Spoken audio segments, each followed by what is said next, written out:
மனதெல்லாம் பக்தியுடன் மஞ்சள் உடையுடன் சமயபுரத்தாளே சாம்பிராணி வாசகியே கண்ணபுரத்தாளே காரண சௌந்தரியே ஆயிரம் கண்ணுடைய அலங்காரி வாருமம்மா என்று பாடி வரும் தன் பிள்ளைகளுக்காக பச்சை பட்டினி விரதம் இருக்கும் தாய்தான் நம் சமயபுரத்தம்மன்.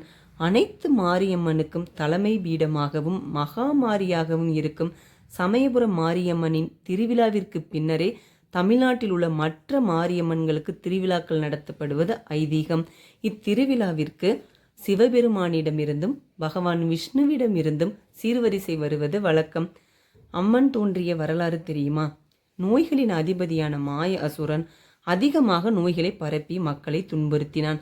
கோபமடைந்த பார்வதி தேவி தன்னுடைய அம்சமாக மாரியம்மனை உருவாக்கி பூமிக்கு அனுப்புகிறார். மாய அசுரனையும் அவனது சகோதரர்களையும் வதம் செய்துவிட்டு அவர்களது தலையை தன் காலடியிலும் அவரது எலும்புகளை தன் இடுப்பிலும் அணிந்து கொண்டு அருள்பாலிக்கிறார் சமயபுரம் மாரியம்மன்.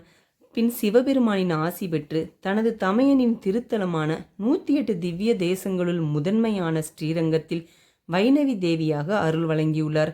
பின் அசுரி என்ற அம்மை நோயால் அதிக அளவில் மக்கள் பாதிக்கப்படுவதை உணர்ந்து உக்கிரமாகி தானே எரிய ஆரம்பிக்கும் பொழுது அங்கிருந்தவர்களிடம் அசிரிரி வழியாக தன் மக்களை காப்பாற்ற வேண்டும், அவர்களது நோயை குணப்படுத்த வேண்டும், மூலிகை நிறைந்த வனப்பகுதியில் தன்னை தனியாக பிரதிஷ்டை செய்யுமாறு கூறியுள்ளார். அம்மனின் ஆணைப்படியே அங்கிருந்தவர்கள் பல்லக்கில் எடுத்து சென்ற பொழுது இரவு முழுவதும் அவர்களுக்கு ஒளி வடிவமாய் வழிகாட்டியுள்ளார் சமயபுர மாரியம்மன்.